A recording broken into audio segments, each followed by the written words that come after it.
नमस्कार दोस्तों, सभी साथियों का इस ऑनलाइन डिजिटल प्लेटफॉर्म पर स्वागत है और अभिनंदन है। उम्मीद करता हूं आप सब बढ़िया होंगे, आप सबकी तैयारी बढ़िया चल रही होगी। और इसी उम्मीद के साथ में इस लेक्चर को स्टार्ट करते हैं। हमारी 500 वाली क्वेश्चन की सीरीज लगातार जारी है। टॉप 500 क्वेश्चन आपको इन क्वेश्चनों में से आगामी परीक्षा के अंदर देखने को मिलेंगे सवाल, और सीधे के सीधे छपेंगे या फिर इनकी व्याख्या से आपको जरूर क्वेश्चन मिलेंगे। लेकिन आपको देखना होगा, इसके लिए आपको क्लास को पूरा देखना होगा और आप जरूर पूरे क्लास को देखेगा, समझने की कोशिश कीजिएगा। इनकी जो व्याख्या मैं बता रहा हूं उन व्याख्या को अच्छे ढंग से कवर करने की कोशिश करें, और साथ साथ में यह भी समझने की कोशिश करें कि इसके अलावा भी कितने परसेंट बन सकते हैं, यह भी आप ध्यान रखिएगा।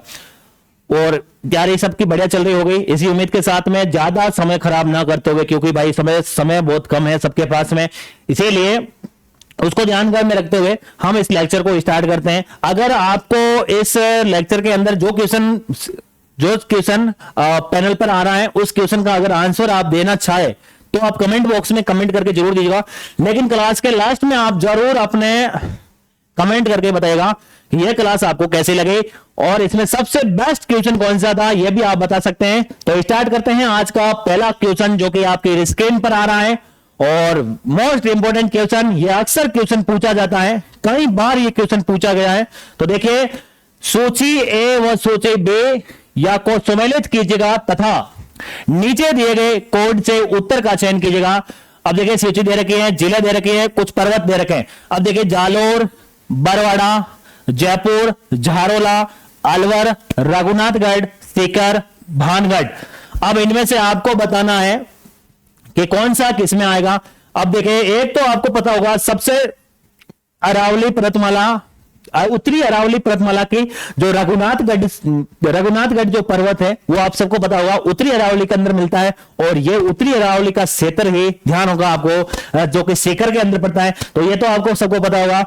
उसके अलावा जो भानगढ़ है ये अलवर के अंदर है। उसके अलावा देखिए, अब सबसे पहले तो आप सीकर वाला सबसे पहले पकड़ लीजिएगा। जो डी है उसके अंदर 3 आना चाहिए। तो देखिए, यहां पर डी में 3 आ रहा है और बाकी किसी के अंदर आ ही नहीं रहा है। इसका मतलब अपने तो एक ऑप्शन से ही सवाल सही हो गया।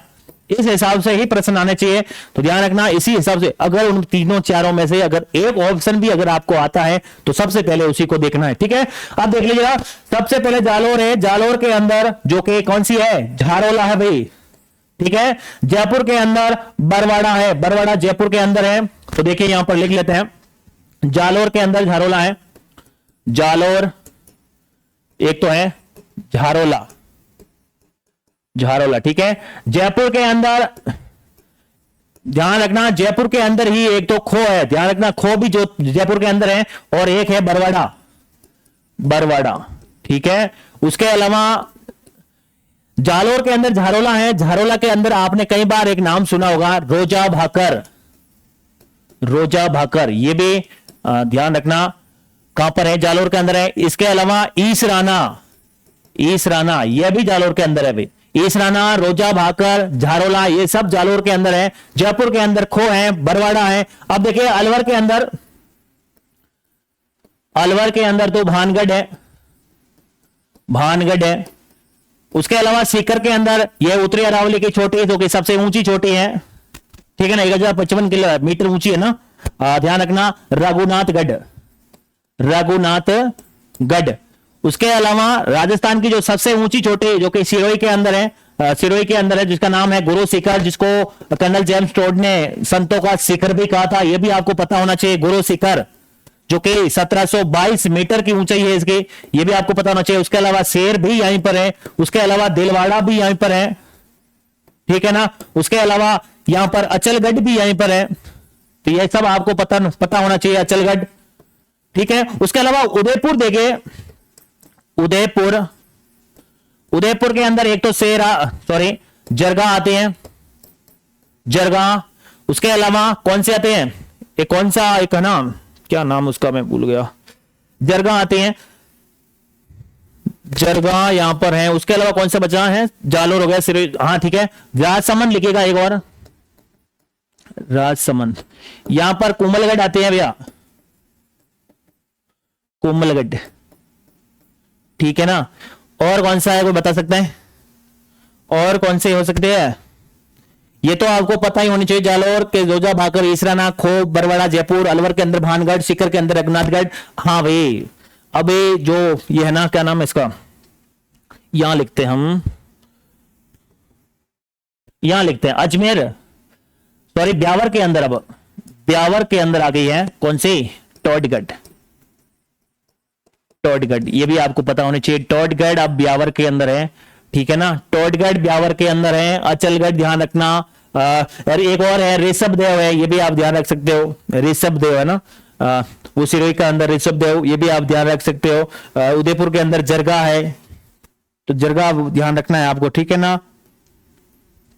तो ये प्रमुख चोटें हैं जो कि आपको ध्यान रखनी होगी। चलते हैं नेक्स्ट क्वेश्चन के अंदर। नेक्स्ट क्वेश्चन देखिए, ये भी इंपॉर्टेंट क्वेश्चन है और कई बार परियोजना से पूछा गया प्रश्न है और ऐसा प्रश्न अक्सर आ जाता है, तो आपको ध्यान रखना होगा। देखिए सिद्धमुख परियोजना आपको मिलान करना है, क्या सिद्धमुख परियोजना किस में है, तो ये तो सबको पता है, जर्मनी के सहयोग से चलाई गई थे और ये हनुमानगढ़ और चूरू के अंदर। ए ऑप्शन में हमारा 4 नंबर आना चाहिए, इसमें 4 है, इसमें 4 है, इन दोनों में 4 नहीं है, दोनों के दोनों कट गए, ठीक है। अगला हमें पता है नर्मदा परियोजना, जो कि जालोर और बाड़मेर के अंदर, जालोर और बाड़मेर के अंदर, क्योंकि जालोर के अंदर से ही ये योजना स्टार्ट होती है, नर्मदा जल परियोजना वाली। नर्मदा नहर यहीं से आई थी ना, सीलो गांव को जालोर का वाला ना, नर्मदा परियोजना, जो कि कितना आना चाहिए, 1 आना चाहिए, यहां पर 1 है और यहां पर भी 1 है। अब देखिए जवाई परियोजना, जवाई से ही नाम से पता चल रहा है कि पाली 1 जरूर आएगा, तो जालोर पाली जोधपुर यानी कि सेकंड आना चाहिए, इसका मतलब ये हमारा कट गया, पहला ऑप्शन एकदम सही है। और झाकम परियोजना सबको पता है, उदयपुर के अंदर प्रतापगढ़ के अंदर बनी हुई है, जो कि माही नदी, और आपको यह भी पता होगा झाकम परियोजना जो कि झाकम नदी पर उदयपुर और प्रतापगढ़ है ना।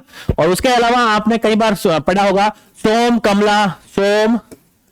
कमला अंबा परियोजना, सोम या तो सोम अंबा कमला परियोजना हो सकती है या फिर सोम कमला अंबा परियोजना, दोनों सही है भाई, ये आगे पीछे हो सकता है। डूंगरपुर के अंदर, डूंगरपुर के अंदर, ठीक है। अब एक सोम कागदर परियोजना कई बार पूछी गई है, सोम कागदर ये कहां पर है, उदयपुर के अंदर, उदयपुर, ठीक है। तो ये तो आपको पता होनी चाहिए। एक आप जरूर याद रखें, एक तो इंदिरा गांधी नहर है और एक इंदिरा गांधी लिफ्ट, ध्यान रखना यहां लिफ्ट नहर परियोजना है और यह है सवाई माधोपुर के अंदर, ठीक है।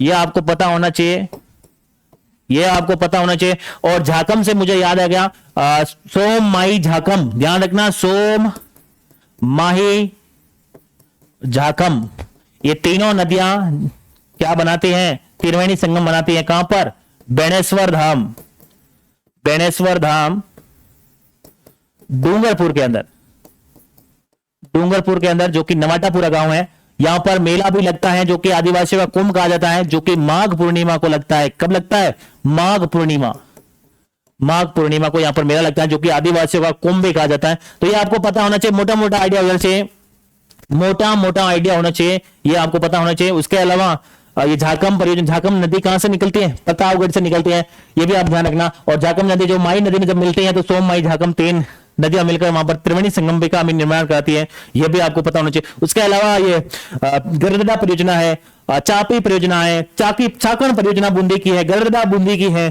चापी और चापी परियोजना झालावाड़ की है, यह भी आपको पता होना चाहिए। सावन भादो परियोजना, तकली परियोजना, ये सब कोटा की है, यह भी ध्यान रखना। तो ये सब आपको पता होनी चाहिए, क्योंकि अक्सर यहां से परियोजना से प्रश्न बनते हैं। हाँ, अगला देखिए, यह प्रश्न तो कई बार चित्रकला से प्रश्न पूछा जाता है और चित्रकला तो सबसे मोस्ट इंपोर्टेंट क्वेश्चन आता है हर बार। एक परीक्षा का एक प्रश्न फिक्स है, अटपटी पगड़ी चित्रकला के किस शैली से संबंधित है, क्या बूंदी से है, क्या कोटा से है, या फिर मेवाड़ से, या फिर आमेर से। मतलब अटपटी पगड़ी है वो किस चित्रकला से संबंधित है। तो देखिए इस क्वेश्चन का तो आंसर मेवाड़ हो गया, एकदम सही है मेवाड़। मेवाड़ क्यों, क्योंकि अब देखिए मेवाड़ शैली, देखिए मेवाड़ शैली,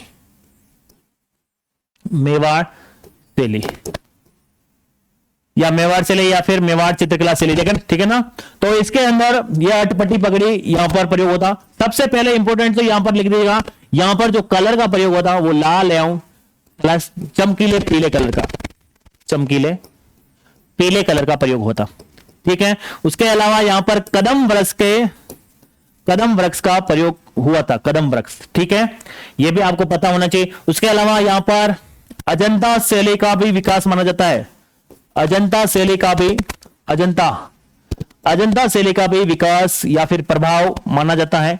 गुजरात शैली का भी प्रभाव माना जाता है, यह भी आप ध्यान रखना। राजस्थान की चित्रकला शैली का जन्म या फिर जन्मदाता या फिर जन्मभूमि भी बोल सकते हो। राजस्थान की जो चित्रकला की है, जिसके पैदा हुई है, वो सबसे ज्यादा अगर भूमिका माने तो सबसे प्रथम यही है। ठीक है, ये भी आपको पता होना चाहिए। और आप ये ध्यान रखना, इस शैली का जो श्रवण काल है वो यहां पर लिख रहा हूं, श्रवण काल है वो जगत सिंह फर्स्ट है, जगत सिंह फर्स्ट, जो कि श्रवण काल माना जाता है इनका काल। और इन्होंने ही बनाया था तस्वीरों कारखाना या फिर चित्तरों की ओवरी,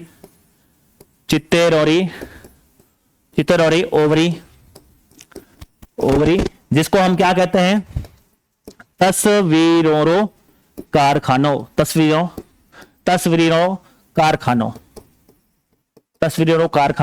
जिसका निर्माण जगत सिंह फर्स्ट द्वारा ही करवाया गया था। और आपको पता होगा, उसके अलावा अमर सिंह के समय भी आपको पता होगा, अमर सिंह के समय ही भी जो अमर सिंह फर्स्ट था, अमर सिंह फर्स्ट, इसके काल में भी नसरुद्दीन द्वारा रागमाला का चित्र बनाया था, रागमाला का, जो कि नसरुद्दीन, यह भी आपको पता होना चाहिए। इसके अलावा जो मेवाड़ का जो प्रथम चित्र है वो श्रावक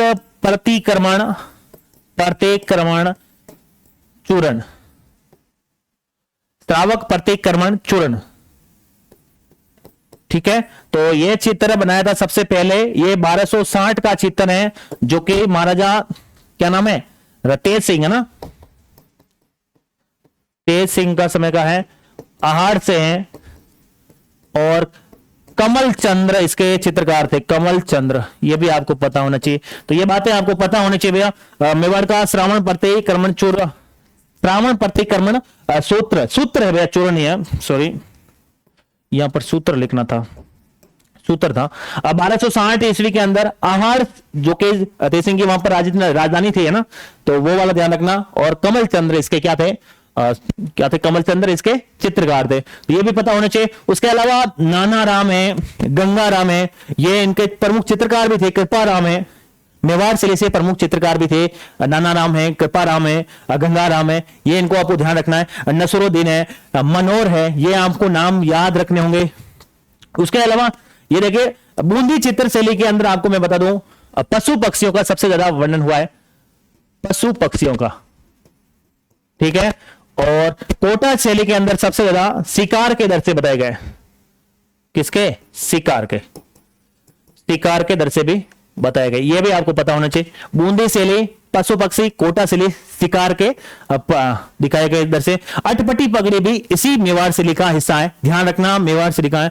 और राजस्थान के अंदर मेवाड़ शैली को ही राजस्थान के चित्रकला शैली की जननी कहा जाता है, यह भी ध्यान रखना। इसकी उप शैलियां भी हुई थी, नाथद्वारा शैली है, या फिर एक और देवगढ़ शैली भी हुई थी। नाथद्वारा शैली, जिसके अंदर सबसे ज्यादा भगवान कृष्ण के शैली का प्रभाव पड़ा है, उनके द्वारा जो दीवारों के ऊपर है वो भगवान कृष्ण की मूर्तियां को उकेरा गया है, जिससे उनको बोला गया, पिचोया बोला गया है। तो वो सावंत सिंह के समय वो बहुत ही अपने श्रवण काल माना जाता है सावंत सिंह के समय का, तो ये भी आपको ध्यान रखना है। और देवगढ़ शैली भी काफी विकास हुआ था इन्हीं के समय। देवगढ़ शैली एक ऐसी शैली है, ये भी ध्यान रखना, देवगढ़ शैली के अंदर तीनों शैलियों का मिश्रण भी है, मारवाड़, मेवाड़ और ढूंढाड़, तीनों शैलियों का मिश्रण देवगढ़ शैली के अंदर मिलता है। तो ये चीजें आपको पता होनी चाहिए।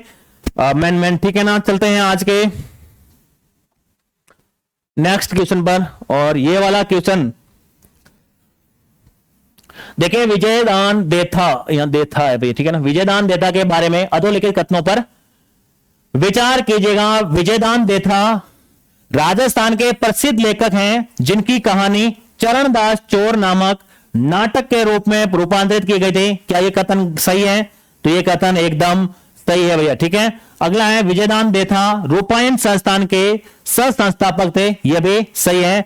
दोनों कथन सही है, इसका मतलब ये रहा चौथा ऑप्शन, दोनों ही ए और बी दोनों सही है। अब देखिए विजयदान देथा, देखिए विजयदान देथा, विजय दान देथा। कहां के थे ये आपके बोरुंदा के थे भाई। बोरुंदा के अंदर ही जन्म होता है और ये बोरुंदा के ही थे। बोरुंदा जो कि कहां पड़ता है, जोधपुर के अंदर पड़ता है बोरुंदा। और यहीं पर इन्होंने बोरुंदा के अंदर ही किसकी स्थापना की थी, रूपायन संस्थान की स्थापना की थी। रूपायन संस्थान की स्थापना की थी। और ये किसके ने, एक तो कोमल कोठारी भी थे साथ में, कोमल कोठारी, और एक आप खुद थे, क्या नाम था, विजयदान देथा, विजयदान देथा। ठीक है, तो इन दोनों ने स्थापना की थी किसकी, रूपायन संस्थान की। स्थापना कब की थी, 1960 के अंदर स्थापना की थी। कहां पर की थी, बोरुंदा के अंदर की थी। इनके द्वारा जो सबसे प्रसिद्ध एक प्रश्न बार बार आता है वो है माता की फुलवारी। माता की फुलवारी जो कि इन्हीं का द्वारा लिखा गया है, माता की फुलवारी। ठीक है, इन्हीं के द्वारा लिखी गई और ये 14 खंडों में लिखी गई। ये आपका most very very important question है, 14 खंडों में लिखी गई थी और ये प्रश्न कई बार पूछा भी गया है। उसके अलावा टीडो राव है, टीडो राव है, ठीक है ना। एक वो जो अभी लिखाया था ना वो चरणदास चोर नामक, वो भी इन्हीं का है। अब पहले नामक फिल्म बनी थी, उसकी इन्हीं की एक वो कहानी थी। पहली जो कहानी जो फिल्म बनी है वो भी इन्हीं की है, ध्यान रखना। टीडो राव है, माता फुलवारी है, ये आपको ध्यान रखना। इनको पद्मश्री भी मिल चुका है, पद्मश्री भी अवार्ड मिल चुका है। जो पहली नामक फिल्म बनी थी जो कि इन्हीं की कहानी पर बनी थी, ये भी आपको ध्यान रखना है। ये आपको मुख्य मुख्य बातें ध्यान रखनी होगी। चलें आज के नेक्स्ट क्वेश्चन पर। हाँ, अगला क्वेश्चन देखिए। अगला क्वेश्चन, केंद्रीय भेड़ एवं ऊन अनुसंधान संस्थान राजस्थान में किस स्थान पर स्थित है? क्या यह अविका नगर टोंक में है या फिर जोड़बीड़, जोड़बीड़, ठीक है, बीकानेर में है, या फिर तबीजे अजमेर में है, या फिर दुर्गापुरा जयपुर में है? तो देखिए ये आपके अविका नगर टोंक के अंदर स्थित है। जोड़बीड़ बीकानेर के अंदर राष्ट्रीय ऊंट अनुसंधान केंद्र है, राष्ट्रीय ऊंट अनुसंधान केंद्र है, ठीक है ना। यह आपको पता होना चाहिए, राष्ट्रीय ऊंट अनुसंधान केंद्र जो कि जोधपुर बीकानेर के अंदर। तबीजी अजमेर के अंदर क्या है, बीजीय मसाला एवं अनुसंधान केंद्र, बीजीय मसाला एवं अनुसंधान केंद्र है, बीजीय मसाला अनुसंधान केंद्र जो कि तबीजी अजमेर के अंदर है। और अविका नगर टोंक के अंदर स्थित है केंद्रीय भेड़ अनुसंधान केंद्र राजस्थान के अंदर। राजस्थान में भेड़ों की नस्ल टोटल कितनी पाई जाती है, 8 पाई जाती है, यह भी ध्यान रखना। राजस्थान के अंदर जो सबसे ज्यादा रोग प्रतिरोधक क्षमता वाली रोग प्रतिरोधक क्षमता वाली कौन सी भेड़ है, तो ध्यान रखना मारवाड़ी है, ठीक है, ये ध्यान रखना, जो कि जोधपुर वगैरह क्षेत्र में मिलती है। उसके अलावा सबसे ज्यादा ऊन देने वाली भेड़ कौन सी है, तो ध्यान रखना जैसलमेरी है। भारत की मेरिनो कहा जाती है, भारत की मेरिनो किस भेड़ को कहा जाता है? और इसकी जो ऊन होती है वो सर्वश्रेष्ठ ऊन होती है, ऊन होती है वो सर्वश्रेष्ठ होती है, जिससे गलेचे बनाए जाते हैं, जो कि चोकला है, जो कि शेखावटी के अंदर मिलती है भैया। शेखावटी, चुरू, झुंझुनू, सीकर, शेखावटी के अंदर मिलती है। उसके अलावा राजस्थान की वो कौन सी भेड़ है जिसके ऊन है वो सबसे लंबे रेशे वाली मिलती है, सबसे लंबे रेशे वाली, तो ये कौन सी है? तो ये ध्यान रखना आपके नाली भेड़ है, जो कि हनुमानगढ़ और गंगानगर में मिलती है, ये भी आपको पता होना चाहिए, तो ठीक है ना, ये चीज पता होनी चाहिए। उसके अलावा जो ऊन मिल है, ऊन मिल कहां पर बनी हुई है, तो ध्यान रखना ऊन मिल आपके बीकानेर के अंदर है। एशिया की सबसे बड़ी ऊन मंडी भी बीकानेर के अंदर है, ये भी ध्यान रखना। उसके अलावा जो ऊन विकास बोर्ड है वो कहां बना हुआ है, कहां पर बना हुआ है, जोधपुर के अंदर बना हुआ है, ये भी आपको पता होना चाहिए। और उसके अलावा जो लंबे कान वाले जो भेड़ है वो चनोत्तर कहलाती हैं, जो कि उदयपुर में पाई जाती है सबसे ज्यादा। उसके अलावा डूंगरपुर बांसवाड़ा में मिलती है, तो ये भी आपको पता होना चाहिए। भेड़ों को, इनके समूह को रेवड़ कहा जाता है। इनका नर मादा को बच्चे को क्या कहते हैं, मादा भेड़ को, आपके जो बच्ची होती है उसको उड़नी कहा जाता है, और बच्चे को नर बच्चे को कहा जाता है उर्नियों, जबकि इनके समूह या भेड़ों को गाढ़ो या फिर लाड़ो लाड़ो कहा जाता है, लाड़ है। तो ये भी ध्यान रखना, इसके अंदर तरड़िया नामक रोग भी होता है, लाड़ो या फिर गाढ़ो भी कहा जाता है, जबकि उर्निया और उर्नी आप ध्यान रखना, इसके अंदर तरड़िया नामक रोग भी होता है ना। तो ये आपको पता होना चाहिए भेड़ों के बारे में। चलिए अगला प्रश्न चलते हैं।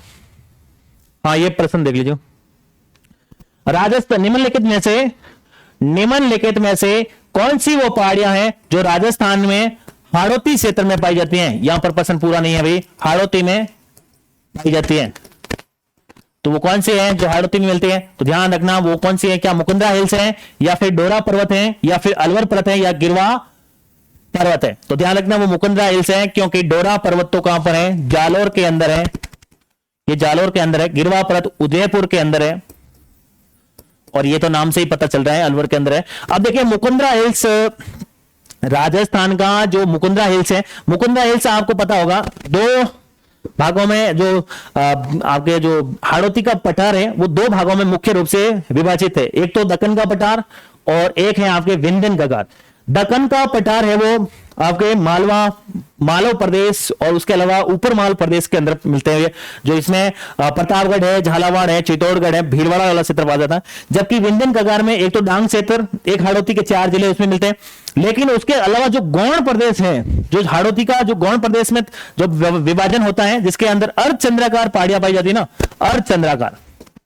अर्धचंद्राकार जो पहाड़ियां मिलती हैं, अर्धचंद्राकार पहाड़ी, और एक मिलती है अर्धचंद्राकार पहाड़ी। इसके अंदर वापस से 2 भाग है, जिसके अंदर हमें मिलता है एक तो बूंदी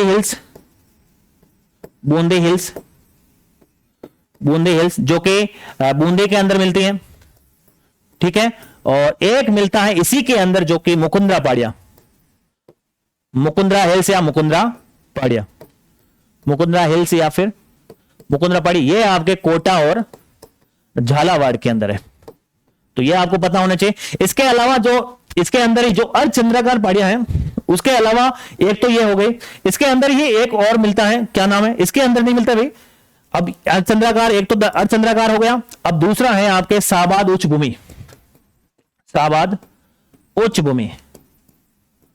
भूमि, और ये मिलता है इसी के अंदर हमें मिलता है रामगढ़ क्रेटर भी मिलता है, रामगढ़ क्रेटर, जो कई बार प्रश्न पूछा गया है। रामगढ़ क्रेटर जो कि कहां पर है, ये 12 के अंदर है, ठीक है ना। और एक इसके अंदर जो विभाजन हो रखा है वो है तीसरा, जो कि डंग, ये प्रश्न कई बार पूछा गया है, गंगधर उच्च भूमि, और ये कहां मिलता है उच्च भूमि, ये मिलता है आपके झालावाड़ के अंदर। तो ये आपको विभाजन याद रखना है, ये गौण विभाजन है, लेकिन इसके अलावा 2 विभाजन और था जो मैंने पहले अभी बताया था आपको बोल के। एक तो दक्कन का पठार, दक्कन या लावा का पठार बोल सकते हो आप, एक बोल सकते हो विंध्यन कगार भूमि है ना, विंध्यन कगार। तो ठीक है, ये 2 है मुख्य। तो इसके अंदर 2 तो ये है, ये किसका सबको भाग है, तो हाड़ौती प्रदेश है, ठीक है ना, हाड़ौती प्रदेश मुख्य रूप से दक्कन पठार विंध्यन कगार में, लेकिन उसके 3 और भाग हैं जो कि गौण प्रदेश के रूप में हम पढ़ते हैं, जिसके अंदर अर्धचंद्राकार पहाड़ियां हैं। यहां पर जो साबाद उच्च भूमि, यहां पर घोड़े की नाल की मूर्ति मिलती है पहाड़ियां, लेकिन अर्धचंद्राकार पहाड़ियां हैं वो बूंदी हिल्स, एक तो जो कि बूंदी के अंदर, जो कि मुकुंदरा हिल्स इसी का पार्ट है अर्धचंद्राकार पहाड़ियों का, जो कि कोटा झालावाड़ के अंदर मिलता है। तो ये आपको पता होना चाहिए, मोटा मोटा आइडिया होना चाहिए, जिससे कि आपका प्रश्न गलत ना हो। चलते हैं आज के नेक्स्ट क्वेश्चन के अंदर, और अब प्रश्न है ये, जो कि राजस्थान के थार पारकर किस पशु की नस्ल है, क्या वो गाय की है या फिर भैंस की है या फिर बकरी की है या फिर भेड़ की है। तो इससे तो आइडिया भी सीधा लगा सकते हैं कि थार पारकर गाय की नस्ल है भैया, थार पारकर गाय की नस्ल है। अब देखें, सबसे पहले थार पारकर जो गाय की नस्ल है वो राजस्थान के एक तो जैसलमेर के अंदर, ठीक है, और एक मिलती है बाड़मेर के अंदर। एक राजस्थान के अंदर नस्ल और पाई जाती है जिसका नाम है कांकरेज, ये मिलती है, ये ध्यान रखना, ये बाड़मेर और एक मिलती है जालोर के अंदर। ये इंपॉर्टेंट है क्योंकि अलग अलग जिले आते हैं भाई, गलत हो जाता है। और राठे जो राजस्थान की कामधेनु, जो सबसे प्रसिद्ध, ध्यान रखना, सिंधे और साहिवाल नस्ल के मिश्रित नस्ल, ये मिलती है गंगानगर और हनुमानगढ़ और प्लस बीकानेर, ठीक है। उसके अलावा मेवाती भी मिलती है, ये अलवर में मिलती है, एक तो जयपुर में मिलती है। उसके अलावा कहां मिलती है, यहां तो मिलती है भरतपुर, अलवर भरतपुर में भी मिलती है ना, भरतपुर में भी मिलती है। अभी ये नया जिला जो डीग बन गया वहां पर भी मिलती है। अब हरियाणवी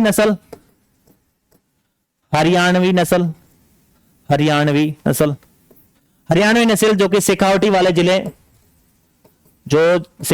जिले हैं वहां पे मिलती है। हनुमानगढ़ हो सकता है और अलवर में भी है, ठीक है ना, ये भी ध्यान रखना। एक हमने यहां पर नागौरी नस्ल भी मिलती है, नागौरी नस्ल, ठीक है, जो कि नागौर वगैरह में मिलते हैं। ये गायों के प्रमुख नस्ल हैं, तो आपको ध्यान होना चाहिए।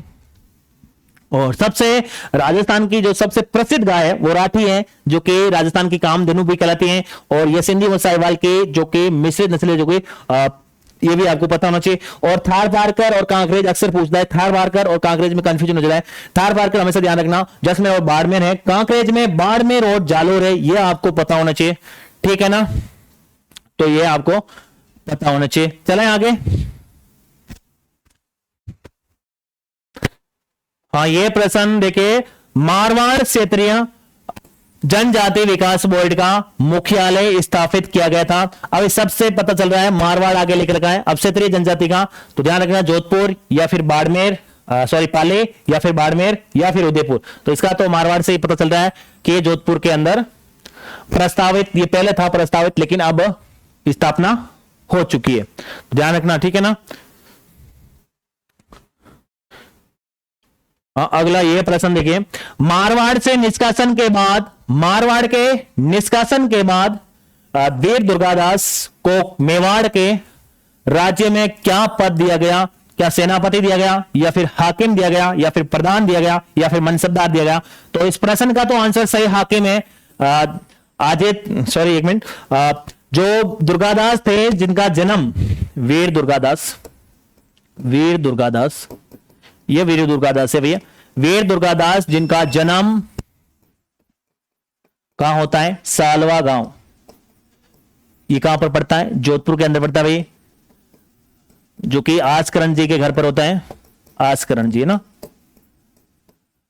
ये क्या है ना, इन्होंने, ये किसके सेनापति या फिर किसके मंत्री रहे थे? तो ध्यान रखना, वीर दुर्गादास मंत्री किसके रहे थे? तो ये जसवंत सिंह जी के मंत्री रहे थे, जसवंत सिंह जी के मंत्री रहे थे। और जब जसवंत सिंह जी की मृत्यु हो गई, उसके बाद में जब अजीत सिंह को औरंगजेब द्वारा शासक न मानने पर इन्होंने संघर्ष किया, औरंगजेब के साथ में लगातार ये संघर्ष करते गए। और तब तक संघर्ष किया जब तक इनको अजीत सिंह को मारवाड़ की रियासत या फिर जोधपुर का जो रियासत है उनको दिलाई और उनको गद्दी पर बैठाया, और तब तक इन्होंने साथ दिया। लेकिन जैसे ही वो अजीत सिंह बैठे राज सिंहासन पर, तो इनको वहां से मारवाड़ से निष्कासन कर दिया था। कुछ शंका पर भी इन्होंने कर दिया था निष्कासन। माना ऐसा भी जाता है कि वीर दुर्गादास उस समय तक बहुत शक्तिशाली हो चुके थे, और उनको कहीं न कहीं ऐसी शंका थी कि हो सकता है कि ये आगे के लिए मारवाड़ रियासत के लिए खतरा भी पैदा हो सकता है। इस कारण भी हो सकता है, कुछ लोग अलग भी कारण बताते हैं, तो वो भी आपको अलग मैटर है। लेकिन वीर दुर्गादास का निष्कासन कर दिया था, तब जाकर ये मारवाड़ से कहां चले गए थे? मेवाड़ चले गए थे, और मेवाड़ में इनको हाकिम का पद दिया गया। उसके अलावा फिर यहां से मेवाड़ से भी ये फिर उज्जैन चले गए थे, और इनकी जो मृत्यु है वो उज्जैन में होती है, और वहां पर भी उज्जैन के अंदर इनकी छतरी बनी हुई है। तो ध्यान रखना, जो छतरी है इनकी वो उज्जैन के अंदर बनी हुई है,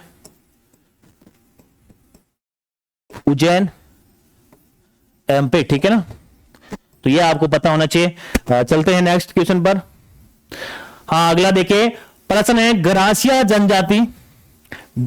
जनजाति से संबंधित नृत्य शैली कौन सी है? क्या वो गंवरी है, या फिर बम है, या फिर लूर है, या फिर तेरह ताली है? देखिए गंवरे तो मेवाड़ के अंदर किया जाता है, ये ध्यान रखना। बम भरतपुर के अंदर, बम रसिया है ना, भरतपुर वाला क्षेत्र में किया जाता है, भरतपुर में। और ये लूर है, इसका सही आंसर है, एकदम कोई दिक्कत नहीं है, लूर एकदम सही है। उसके अलावा गरासिया जनजाति के, गरासिया जनजाति के और नरते हैं वो, तो देख लीजिएगा। एक तो है आपके, ध्यान रखना, वालर, जो कि बिना वाद्य यंत्र से किया जाता है। एक कौन सा है, मांदल, ध्यान रखना। और एक कौन सा है, लूर, ठीक है। एक कौन सा है, कूद। और कौन सा है, जवारा, जवारा। तो ये तो आपको पता ही होना चाहिए। लूर है, कूद है, वालर है, मांदल है, जवारा है, ठीक है ना। ये गरासियों के प्रसिद्ध नृत्य हैं जो कि आपको पता होना चाहिए, ये तो पता ही होना चाहिए। और गरासिया जाति सबसे ज्यादा कहां पर निवास करती हैं, कोई बता सकता है? सिरोही के अंदर निवास करते हुए सबसे ज्यादा। ये था आज का सेशन, कंप्लीट हो गए ये क्वेश्चन सारे। कैसा लगा आपको ये सेशन, जरूर बताइएगा कमेंट करके। ये सेशन आपको कैसा लगा? लगातार हमारी ये सीरीज जारी है, आगे भी जारी रहेगी। आप रोजाना क्वेश्चन देखते रहिएगा और अपना इसका फायदा उठाते रहिएगा।